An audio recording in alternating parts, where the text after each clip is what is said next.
Hello dear student, जैसा कि पिछले वाले वीडियो के अंदर हमने मोल कॉन्सेप्ट से रिलेटेड बहुत सारे हमने क्या किए हैं, बहुत सारे क्वेश्चंस को सॉल्व किए हैं, है ना। और उम्मीद करता हूं कि वो सभी क्वेश्चंस को आपने खुद भी सॉल्व किए होंगे और कुछ आपको होमवर्क दिया गया था उसको भी आपने सॉल्व किया होगा। अब इस वाले वीडियो के अंदर थोड़ा सा हम, जैसे हमने मोल की 3 कॉन्सेप्ट को पढ़ा था कि जब किसी भी मोल का निर्धारण हमें करना हो तो हमारे पास 3 तरह की वैल्यू गिवन हो सकती है। पदार्थ का भार गिवन हो सकता है ना। पदार्थ का जब भार गिवन हो तब हम मोल एक अलग तरीके से निकालते हैं, ठीक है। और जब पदार्थ के कणों की संख्या गिवन हो तब हम मोल एक अलग तरीके से निकालते हैं। और जब हम पदार्थ का आयतन दिया हुआ हो तब हम मोल अलग तरीके से निकालते हैं। और इन तीनों कॉन्सेप्ट को समझते हुए हमारे पास में 3 फॉर्मूले आए थे कि जब पदार्थ का, मैं बार बार इनको रिपीट नोट कर रहा हूं, कि जब पदार्थ का आपको क्या गिवन हो, पदार्थ की आपके पास में मात्रा गिवन हो तो मोल निकालना है m बाई कैपिटल M से। इसका मतलब क्या, पदार्थ का भार बटे मोल द्रव्यमान। जब पदार्थ के कणों की संख्या गिवन हो तो क्या करना है, n/Na, ठीक है। और जब पदार्थ के वॉल्यूम गिवन है तो वॉल्यूम अपॉन आपका वॉल्यूम जितना भी गिवन है उसको Vm से डिवाइड कर दो। Vm का मतलब होता है मोलर द्रव्य, मोलर आयतन। मोलर आयतन कितना होता है, 22.4 लीटर। जब ये लीटर में हो तो ये भी आपको क्या रखना, लीटर में रखना है। दोनों के आपके यूनिट सेम रखने हैं, आपको पता ही है। तो ये हमारे पास फिनोमिना आया था, कल हमने ये पढ़ा था, ठीक है। अब हम ये वाला इस कॉन्सेप्ट से यहां पर मैं क्या कर रहा हूं, किसी भी पदार्थ का आपको, किसी भी पदार्थ का जो आयतन है वो आपको आयतन किस किस यूनिट्स में आपको दिया हो सकता है, कौन कौन से इकाइयों में आपको दिया हो सकता है, तो आपको कैसे लिखना है ना। ये ऐसा कई बार होते हैं, बच्चे कंफ्यूज हो जाते हैं कि आयतन को नापने के लिए, आयतन को मापने के लिए हमारे पास में किस तरह की यूनिट्स होती है उसको हम देखते हैं, ठीक है। अब इधर ध्यान दीजिए, मैंने कुछ यूनिट्स यहां पर लिख के रखी है पहले से ही। अब देखिए ध्यान से क्या मतलब होता है इनका। सबसे पहले कि हमारे पास में कोई 1 लीटर है, कोई 1 लीटर आयतन है, तो उस 1 लीटर आयतन के अंदर ml कितने होते हैं, ऑलवेज रिमेंबर कितने होते हैं, ml होते हैं 1000 ml। इस 1000 ml को आप क्या लिख सकते हो, क्या लिख सकते हो, 10⁻³ ml, 10⁻³ ml लिख सकते हो, ठीक है। अब एक होता है मीटर क्यूब। एक मीटर क्यूब के अंदर, मीटर क्यूब का मतलब क्या होता है आप सभी जानते हो। मीटर क्यूब का मतलब ये होता है, ये हमारा एक घन है, ठीक है। इस घन की, ये आपको दिखाई दे लंबाई या ऊंचाई, इस घन की चौड़ाई है ना, इस घन की लंबाई, समझ रहे हो। ये सब तीनों के तीनों जो आपको दिखाई दे रहे हैं, इसको आप A मानोगे, इसको आप B मानोगे, इसको C मानोगे, तो यहां पर A बराबर B बराबर क्या हो जाएगा, C हो जाएगा। और C बराबर क्या, 1, क्या हो जाएगा, 1 मीटर है। तो इसका आप क्या निकालना चाहते हो, वॉल्यूम निकालना चाहते हो, आयतन निकालना चाहते हो। तो आयतन आपके पास किसके होगा, 1 मीटर क्यूब में होगा। कि इस घन के अंदर कितना पदार्थ भरा जा सकता है, इस घन के अंदर द्रव कितना भरा जा सकता है, और वो द्रव भरोगे ना, वही क्या कहलाएगा, उसका आयतन है। इसके अंदर जो पदार्थ भरेंगे तो उस पदार्थ में कितना आयतन घेरा है, कितनी जगह घेरी है, जगह जो घेरता है उसको क्या बोलते हैं, आयतन बोलते हैं। तो आयतन वो यहाँ पर कितना हो जाएगा, 1 मीटर क्यूब। 1 का क्यूब 1 ही होना है, और m का क्यूब हो जाता है m क्यूब हो जाएगा। अब इस 1 m क्यूब के अंदर कितना लीटर द्रव आ सकता है, हाउ मच अमाउंट ऑफ, है ना, how much amount of volume, है ना, कितने अमाउंट इसके अंदर आएगा, तो वो कितना आएगा, 1000 litre. Always remember, 1 metre cube volume में 1000 लीटर कोई भी पदार्थ आ सकता है, ठीक है। कितना आएगा, 1000 लीटर आएगा। इसका मतलब क्या हुआ कि हमारे पास में मीटर क्यूब ज्यादा बड़ी यूनिट है या लीटर ज्यादा बड़ी यूनिट है। तो हमारे पास, हमें एक बात समझ में आ गई कि हमारे पास में मीटर क्यूब होती है वो बड़ी यूनिट होती है, किससे, लीटर से। ऑलवेज रिमेंबर, मीटर क्यूब होती है वो लीटर से क्या होती है, बड़ी होती है। क्यों, क्योंकि 1 लीटर का मतलब 1, इसका मतलब क्या होता है, 1 का मतलब होता है उसमें 1000 लीटर है, तो 1000 लीटर का मतलब छोटी यूनिट होगी ये, तो ठीक है। तो ऑलवेज रिमेंबर कि 1 लीटर में 1000 ml होता है, ओके, और 1 मीटर क्यूब में 1000 लीटर होते हैं, ओके। इसका आप कैसे लिख सकते हो, 10⁻³ लीटर आप लिख सकते हो। और 1 लीटर के अंदर, तो आप देख लो 1 लीटर में क्या हो जाएगा, ये इधर आ जाएगा ना, 1 लीटर, 1 मीटर क्यूब में कितना आ गया आपके पास, 1000 लीटर ये है। तो 1 लीटर में मीटर क्यूब कितने होंगे, तो 1, इसको इधर आएगा तो बट्टे में आ जाएगा, ये ऊपर चला जाएगा तो माइनस में आ जाएगा, 10⁻³ मीटर क्यूब होता है। फिर हम देखते हैं कि फिर हम बात करते हैं ये ml का क्या मतलब होता है, इसको 1 ml cm भी लिख दो। अब सुनो ध्यान से, 1 लीटर के अंदर हमने कहा कि 1000 ml होते हैं।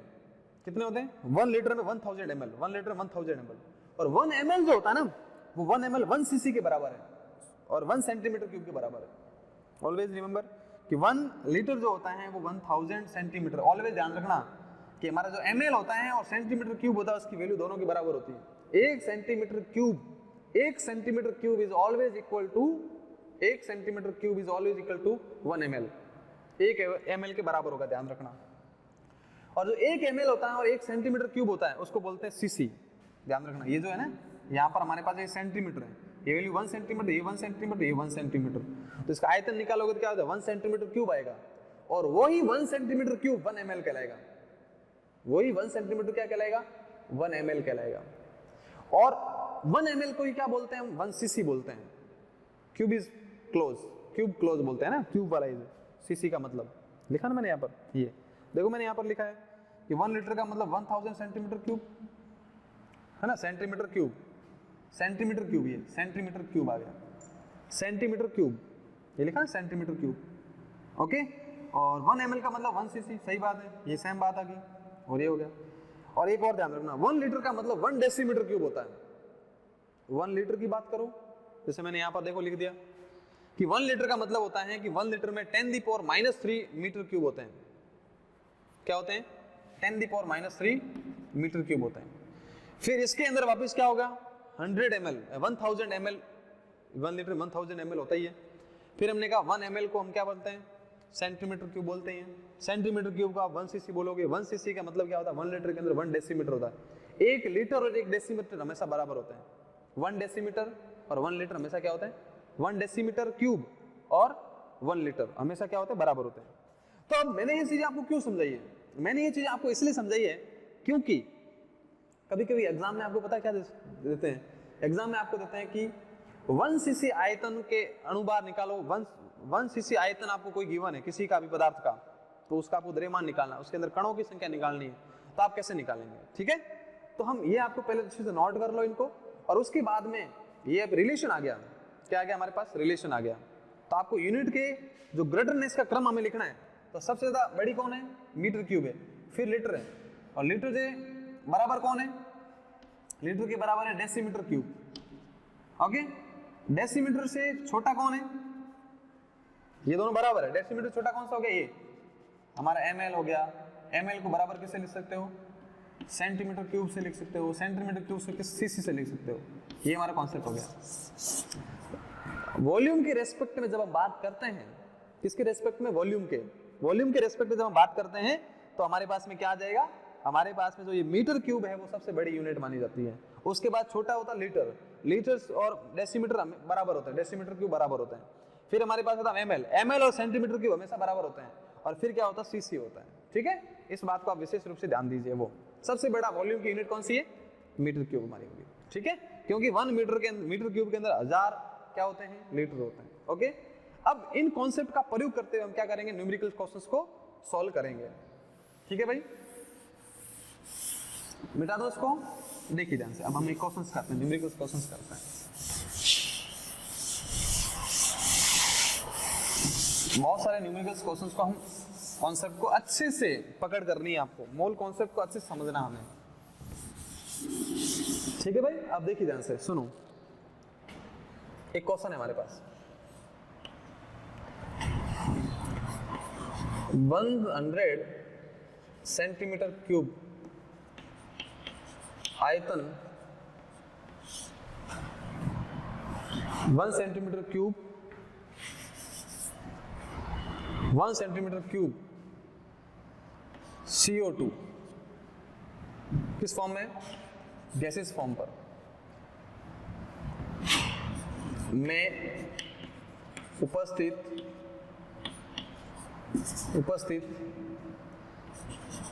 कणों की संख्या ज्ञात कीजिए। कणों की संख्या ज्ञात कीजिए। 1 सेंटीमीटर क्यूब CO2 ग्राम में उपस्थित, है ना, ये गैस फॉर्म है, ग्राम नहीं लिखा मैंने, गैस में उपस्थित कणों की संख्या ज्ञात करना। यहाँ आपसे पूछा कण नहीं लिखा, यहाँ पर लिखा अणुओं की संख्या, अणुओं की संख्या लिखा है। अब इसका मतलब क्या है? हाँ, सॉल्यूशन आप क्या करोगे? 1 सेंटीमीटर क्यूब का क्या मतलब होता है? सॉरी, 100 सेंटीमीटर क्यूब का मतलब होता है 100 ml। क्या होता है? 100 ml हो गया, बस सिंपल सी बात है। अब हमारे पास रिलेशन देख लो क्या होता है, आप सभी जानते हो कि n बराबर क्या होता है, वॉल्यूम जब गिवन हो तो उसका नंबर ऑफ मोल्स आपको निकालने हैं। नंबर ऑफ मोल्स निकालने के लिए फॉर्मूला क्या होता है? V/V। यदि ये आपका ml में है तो ये भी आप क्या रखोगे? ml में रखोगे। और बराबर क्या होता है? एक और फॉर्मूला होता है ये हमने कल पढ़ा था। तो अब हमें क्या निकालना है? हमें ये गिवन है और ये हमें पता होता है ना, Vm, और ये हमें निकालना है और ये हमें पहले से पता है, ठीक है। तो हमारे पास पक्षांतरण फॉर्मूला क्या हो जाएगा? n बराबर Vml इंटू Na अपॉन क्या हो जाएगा? Vm molar mass, molar volume, ये ml में आपको लिखना है, ठीक है। इस फॉर्मूले को मैंने पक्षांतरण कर दिया, इसको इधर ले आया और इस n की वैल्यू में निकालनी है। तो n बराबर क्या हो जाएगा? Vml into Na upon Vml हो गया। इसकी वैल्यू रखो, कितनी दी हुई है आपको? 100 ml आपको गिवन है, इंटू Na की वैल्यू कितनी होती है? 6.022 इंटू 10⁻23, ठीक है। अणु पर मोल, ठीक। डिवाइड किससे करोगे? डिवाइड किससे करोगे? मोलर आयतन कितना होता है? 22.4 लीटर होता है, लेकिन इसको ml में रखना है तो ml में कैसे रखोगे? 22,400। क्या रखोगे? 22,400 रख लोगे, ठीक है भाई। अब इसको इससे कट कर दो, कट करोगे तो वैल्यू हमारे पास क्या आ जाएगी? देख लो, इसको आप डिवाइड कर लो फटाफट जल्दी से। ये किससे डिवाइड हो गया? ये डिवाइड हो गया आपका 2 से, तो 2 से डिवाइड करने पर ये 1 1 1 1 और ये हो गया 2, 112 हो गया। और ये कितना होगा? 3, डायरेक्ट लिख दो 3, ठीक है। तो इसको हम कैसे लिख सकते हैं? क्या आएगा बताओ? 3 इंटू 10⁻23 अपॉन 1 1 2, ये आएगा, है ना। सही चल रहा है ना अपन? 2 0 से 2 0 कट गए, पीछे 224 बचे, 224 को 2 से काटे तो 112 आया, और इसको 2 से काटा तो मैंने 3 लिख दिया। इसको मैं कोई लिखने की जरूरत नहीं, मैंने ये लिख दिया डायरेक्ट। अब इनको और सॉल्व करते हैं, देखते हैं। इसके मैं 1 हटा दूं और इसको मैं कितना लिख दूं? यहाँ पर 22 लिख दूं, और 0 यहाँ लिख दूं मैं। इसको ऐसे भी लिख सकते हैं आप, है ना। तो इसको आप और काट दो 2 से तो कटेगा, तो यहाँ कितना आएगा? 15, और ये कितना आ जाएगा? 5 और 6 आ जाएगा। 5 और क्या आ जाएगा? 6 आ जाएगा। तो और कट करो इसको, देखते हैं कहाँ तक चलते हैं अपन। कितना आ जाएगा? 15/56 इंटू 10 क्या हो जाएगा बताओ? 10 हो जाएगा ये 22, ओके। इसको और कट करो, अपन देखते हैं कितने तक कटेगा ये। तो ये डायरेक्ट इसको और सॉल्व करना आपके पास आ जाएगा। इसको मैं यही लिख देता हूँ, कण आ गया या अणु आ गए, ठीक है। इसको सॉल्व करोगे, आपके पास जो भी वैल्यू आएगी अपन लिख सकते हैं इसके अंदर, है ना। ये कितने होते हैं ये आप बोलोगे। इसको क्या लिख सकते हो? ये है ml,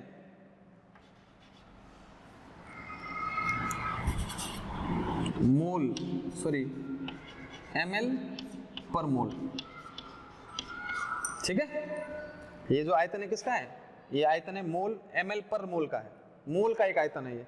तो क्या होगा देखो, आपको यूनिट काटनी है तो काट लो, यूनिट ml से ml कट जाएगा और ये मोल से मोल कट जाएगा, पीछे के अणु ही बचेंगे। तो मैंने ये देखो अणु लिख दिया यहाँ पर, ठीक है। तो आपने क्या देखा कि आपके पास में लिखा हुआ है 1 सेंटीमीटर क्यूब, ठीक है। 1 सेंटीमीटर क्यूब के अंदर आपको 100 सेंटीमीटर क्यूब गिवन है। 100 सेंटीमीटर क्यूब को आपको किसमें बदलना है? पहले ml में बदल दो, या नहीं लिखो तो भी चलेगा क्योंकि ml के बराबर ही होता है। तो हमें निकालना क्या है, उपस्थित अणुओं की संख्या निकालनी थी। अणुओं की संख्या निकालने के लिए हमने दो फॉर्मूलों को आपस में कंपेयर कर दिए, आपस के अंदर क्या कर दिए, कंपेयर कर दिए। तो कंपेयर करने पर आपने क्या देखा है कि हमें Na निकालना, तो इधर चला गया, तो फॉर्मूला हमारे पास ये हो गया। VmL की वैल्यू में गिवन है कितनी, 100 ml गिवन है, इसकी वैल्यू में रख ली, इसकी वैल्यू यहाँ रख ली, इनको हम काट के करेंगे तो लास्ट में जाकर हमारे पास ये आ जाएगी वैल्यू। क्या आ जाएगी वैल्यू, ये आ जाएगी। ठीक है, यहाँ तो आप ऐसे लिख दो, यहाँ इसको डायरेक्ट आप ऐसे लिख सकते थे, क्या डायरेक्ट इसको आप ऐसे लिख सकते थे, यहाँ से इसको कट कर दिया आपने। ठीक है, डायरेक्ट इसको कैसे लिखोगे, देखो ये किसके बराबर, 100 के बराबर है, 100, और ये किसके इक्वल है, Na के बराबर है। और अपॉन क्या लिख सकता मैं, Vm, किसमें, ml में। बस ये आ गया, आपके कणों की संख्या आ जाती है।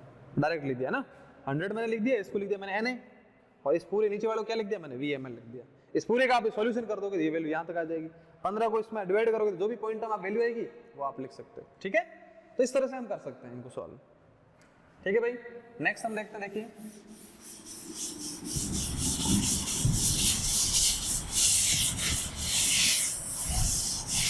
अब देखिए ध्यान से, सेकंड नंबर क्वेश्चन अपन देखते हैं।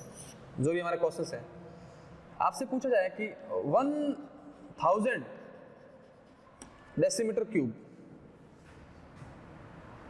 में उपस्थित 1 डेसीमीटर क्यूब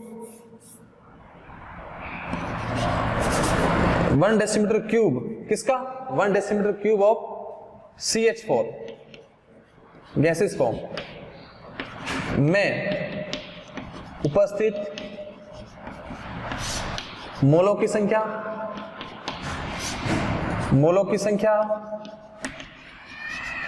है ना, मोलों की संख्या आप निकालो। दूसरा आप निकालना है CH4 का बार भी आप निकाल दो, है ना, बार भी आप निकालो, और कणों की संख्या भी आप निकाल दो, कणों की संख्या भी आप निकालो। 3 मैंने क्वेश्चन एक जगह दे दिए मैंने। ठीक है, ये इतना आपको आयतन गिवन है। अब यदि मैंने आपको पहले ये नहीं समझाया होता, स्टार्टिंग मैंने जो पॉइंट्स कुछ लिखे थे वो यदि नहीं समझा होता तो हम डेसीमीटर क्यूब क्या होता है वो हमें पता ही नहीं चलता। ठीक है, हमें डेसीमीटर क्यूब क्या होता है हमें पता ही नहीं चलता।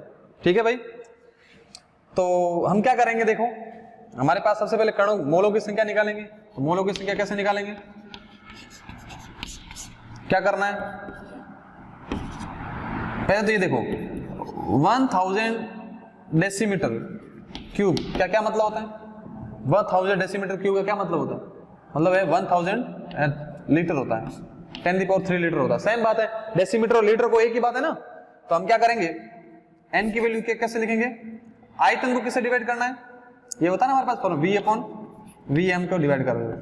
ये आपको लीटर में, ये भी लीटर में रखना है, तो ये कितना हो गया 1000 अपॉन 22,400, सॉरी 22 ऐसे लिखो 22.4 लीटर। ठीक है भाई, तो इसको आप ऐसे ही रहने दो, यहाँ ऐसे लिख दो, है ना, 10³ अपॉन Vm या लीटर ऐसे लिख दो, ये हमारा आयतन आएगा। ठीक है, ये हमारा क्या आ जाएगा, इसका मोलों की संख्या आ जाएगी, मोल लीटर है तो ये हमारे पास क्या आ जाएगी, मोल आ जाएगा। यहाँ लिख दूं मैं, मोल लिख दूं, कितने मोल आ जाएंगे, इसको सॉल्व करना है, जो भी वैल्यू आएगी इसको डिवाइड करके सॉल्व कर दोगे तो ये वैल्यू आ जाएगी मोल। ठीक है, ये तो हमारे मोलों की संख्या आ गई। अब आपको निकालना क्या है, बाहर निकालना है। तो बाहर कैसे निकालोगे, उस मोलों की संख्या को डिवाइड किससे, मल्टीप्लाई किससे करो, आपको पता है ना हमारे पास फॉर्मूला क्या था, n बराबर क्या होता है, m अपॉन कैपिटल M। ये मोल तो हमारे पास आ गए, कितना है ये पड़े, इस मोल को मल्टीप्लाई किससे कर दो, मोलर मास से। तो सेकंड नंबर हमारा, ये तो आपका फर्स्ट क्वेश्चन टाइप हो गया था, ये सेकंड नंबर टाइप था, ये थर्ड नंबर टाइप था। ठीक है, तो ये तो फर्स्ट नंबर हो गया। सेकंड नंबर क्या है, आपको निकालना है CH4 का भार। CH4 का भार का मतलब क्या होता है, हमें निकालना है m। m का मतलब क्या है, मोलों की संख्या इनटू मोलर मास। मोलों की संख्या कितनी है बताओ भाई, 10³ अपॉन Vm, है ना, Vm का मतलब क्या, मोलर मास, और उसको मल्टीप्लाई कितना करना, CH4 का मोलर मास कितना होता है, CH4 का मोलर मास कितना है, 12 और 4 16 का, तो वैल्यू कितनी है 16 इंटू 10³ Vm, ये ग्राम में आ जाएगी वैल्यू। ठीक है, ये इसका भार हो गया, Vm से डिवाइड करने के बाद जो वैल्यू आएगी। अब हम निकाल सेकंड नंबर, कणों की संख्या। क्या निकालनी है आपको? कणों की संख्या निकालनी है। थर्ड नंबर, कणों की संख्या। CH4 में उपस्थित कणों की संख्या। आपको पता है एक और फॉर्मूला हमने पढ़ा, n बराबर n अपॉन na। n बराबर हमने क्या पढ़ा था? n बराबर n अपॉन na पढ़ा था, ठीक है। अब हमें क्या निकालना है? हमें कणों की संख्या निकालनी है, ये तो आपको गिवन है। तो आप क्या हो जाएगा फॉर्मूला? n बराबर n इंटू na, ठीक है। तो क्या हो जाएगा फॉर्मूला बताओ? n की वैल्यू आपको गिवन है 10³ इंटू na की वैल्यू कितनी होती है?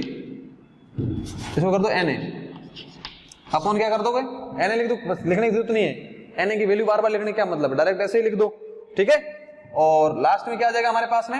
यहां पर हम कर देंगे Vm, क्योंकि ये तो हमारे पास क्या है, ये तो मोलों की संख्या आ गई 10³ अपॉन Vm, और उसको मल्टीप्लाई किससे कर दिया? na से कर दिया। तो ये आपके कितने आ गए? अणु आ गए इसके, समझ रहे हो। तो ओवरऑल यहां से क्या कंक्लूजन निकल रहा है कि आपको आयतन किसी में भी दे सकते हैं, कि आयतन आपको ml में डायरेक्ट लिखा हुआ मिल सकता है, आयतन आपको ml में लिखा हुआ मिल सकता है, आयतन आपको cc में लिखा हुआ मिल सकता है, आयतन आपको डेसीमीटर क्यूब में आपको लिखा हुआ मिल सकता है, मीटर क्यूब में आपको लिखा हुआ मिल सकता है, किसी में भी लिखा हुआ मिल सकता है। तो आपको जो मैंने स्टार्टिंग में एक दूसरे में कन्वर्जन करना वो सिखाया है, वो आपको आना जरूरी होता है, ठीक है। तो सबसे पहले वो जो मैंने स्टार्टिंग में लिखा था वो बहुत जरूरी है, उसके बेस पर हम बहुत सारे न्यूमेरिकल क्वेश्चंस को सॉल्व कर सकते हैं, ठीक है। तो आज की वीडियो के अंदर हमने क्या देखा कि हमने न्यूमेरिकल क्वेश्चंस को सॉल्व किए हैं और आयतन के अलग अलग यूनिट्स को पढ़ाया और यूनिट्स के आपस में क्या संबंध है उनको हमने देखा है। और नेक्स्ट वीडियो के अंदर हम इससे आधारित और भी क्वेश्चंस को सॉल्व करेंगे। तब तक के लिए शुक्रिया।